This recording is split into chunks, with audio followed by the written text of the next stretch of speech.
I'd like to start today by acknowledging the land I'm recording this podcast on today, the Wurundjeri Woiwurrung land of the Kulin Nation, and pay respect to elders past, present and future.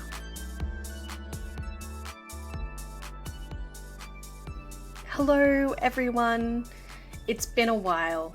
It's been a very long while since I presented an episode to you from the Psychocinematic desk.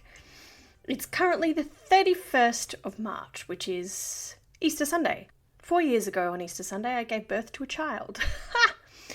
But today I come to you with a bit of an update on the future of Psychocinematic Podcast and where things have been at. Our last episode was in December, just before Christmas, so it's been almost 4 months since that time. I originally wanted to go on a short hiatus, however that has become a long hiatus for a number of reasons. Before I continue, I'd like to introduce Luigi, who is my new little kitten. Here are some purrs for your listening pleasure, some ASMR. Is that not the most relaxing sound you've ever heard? Thank you, Luigi. While we let Luigi continue his purrs in the background, let me catch you up in the last 9 months of my life. I honestly reckon the last 9 months of my life could probably become a pretty good book, and maybe I'll write that. Writing is something I've always wanted to devote some time to doing, and maybe this is my chance, because it would be non-fiction, and people would think that it was fiction. So, this time a year ago, I had a brother who was alive, a marriage that was alive, a little family, some friends who aren't around at the moment, and also a strong desire to do some hard advocacy in the disability and mental illness space. Since that time, as you're already probably aware, my brother passed away. As you may not know, unfortunately, myself and previous Psychocinematic music maker and supporter, Michael, have parted ways. This is quite sad for Psychocinematic, as I definitely would not have been able to do this podcast without the support and championing of Michael, and I appreciate everything he's done for that. This also means navigating the grief and loss of a 12-year relationship and managing a new life of co-parenting and ensuring that our beautiful boy's needs are being looked after first and foremost. I thought that having a kid was going to be the hardest thing I've ever done, but I can tell you now, this is the hardest thing I've ever done. Along with adjusting to the new life of being a shared cared single parent, moving out of the family home into a new single apartment, I've also been heavily involved in setting up an organisation. This took an intense amount of my time and energy. It wasn't sustainable and it never really allowed for any work-life balance. Unfortunately, things occurred, which meant I could no longer associate with this organisation and took a turn that I could not stand by. I won't provide details, but I'm sure more will be highlighted in future, particularly if you follow social media. It has been a huge learning curve for me, and it's really highlighted for me that despite years of psychology training and practice, I'm not always the best at picking up red flags in people when they are even presented to me. Myself and others are still dealing with this in the most protective way for ourselves and for the community who has been hurt by the actions of the organisation. And I've also been able to learn how best to manage this in the future and prevent similar situations from happening. I do just want to share one detail about what occurred, which is that part of the issues of the organisation pertains to race and anti-Black behaviour.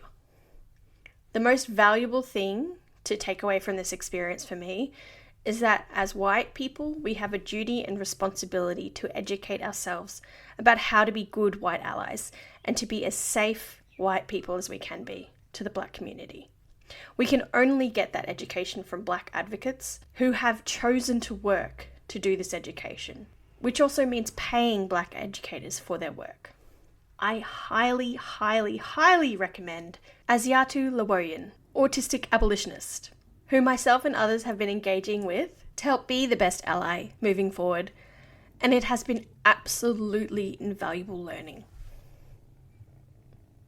In light of everything that's happened and everything I'm going through, it feels like trauma and grief on top of trauma and grief on top of trauma and grief.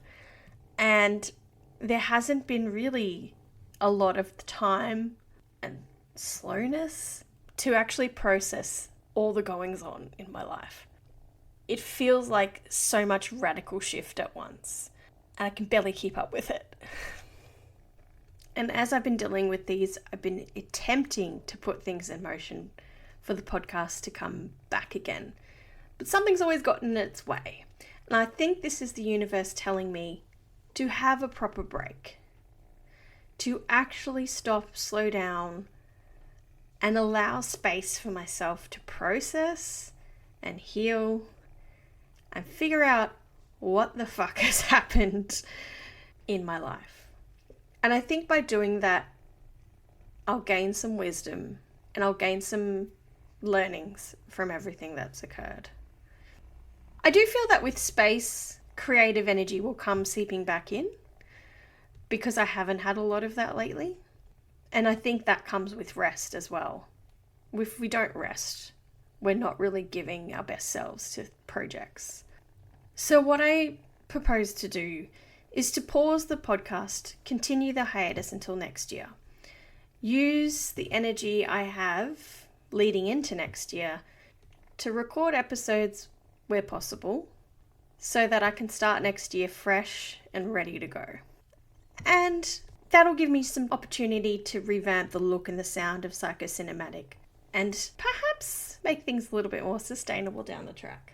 There is still so much disability and mental illness focused content that I want to talk about. There are excellent movies coming out this year, fantastic TV shows that I'm yet to see, and I still want to talk about them. So I will use Instagram to share my thoughts on those, which will be how I keep up with analysing and engaging with the community and continuing to be part of the conversation about representation. I am so grateful for everyone, whether it's been one listen or every episode you've listened to, or just subscribed and not listened, or have just followed me on Instagram and not engaged with my content, and of course all the wonderful supporters who regularly engage and who I could probably consider friends even if we haven't seen each other in real life, as well as all the bloody incredible guests that have been on the podcast. It's so nice to be able to say, I don't really have to look for guests because so many people have offered to come onto the podcast. That is such a great position to be in for a podcast. And it also makes it a sad time to have a hiatus because it's hard to let go when so many people are interested in joining you. But I know I need to do this for my mental health, and I know that I could be tempted to continue podcasting, but if I flood my brain with more distraction, that'll make things harder in the future. So this is me also being honest and transparent and saying my way of dealing with traumatic events and change is often to distract myself.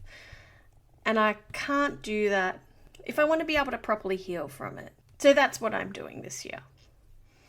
And that gives me time to be as present a parent I can for my son, to ensure that he's emotionally safe and well, given all the transition and changes that he's experiencing. And it means I get to actually learn from this rather than muddle through. I know it's going to be harder before it gets better. And in fact, this is the first weekend I've had probably in years where I've actually spent a whole day just doing nothing. Catching up on sleep that I've been needing to catch up on for 4 years, and being alone with my thoughts. Obviously, a kitten helps, but it sucks. I don't love it. It feels shit. But you kind of have to process the shit to get through it. So that's what I'm going to do. Wish me luck. I guess a caveat with this is if you are going through something similar or multiple things similar, me making this choice to step back from projects so that I can focus on isn't a message for yourself that if that's what you're not doing, you should be doing it. Everyone has their own healing journey. Everyone goes through it at different times. And it's not a competition as well. Like, what's happening to one person might look smaller than the other person, but they can still be just as hurt by it. So whatever works for you and whatever pace you work through it is okay. And I think a lot of this healing will be processing my brother dying, which happened 9 months ago. So yeah, grief, loss, adjustment, it's not linear, and it's whatever works. And what works now might not work in the future, and what works in the future, you can't really speed it up. So I will sign it off now, but I again just want to reiterate my deep, deep appreciation for the community I've built. It's more than I could hope for, and I'm very lucky that I have so much support around me. And it's that support that keeps me going, and that makes it more guaranteed that I will be returning. Anyone who's signed up for our Patreon, I will be pausing your subscriptions. But in the meantime, to follow any updates or Instagram reviews of content, follow me at Psychocinematic Podcast. I'll also be on Threads. And who knows, I might make a TikTok or two, but let's not go that far. Please listen to the almost 70 episodes that we already have, and support your fellow indie podcaster. There are so many of us out there. It's so much hard work, especially when it's just a one-man show, but it brings so much joy, and it's worth all the hard work. Thank you for listening. I'll see you next year.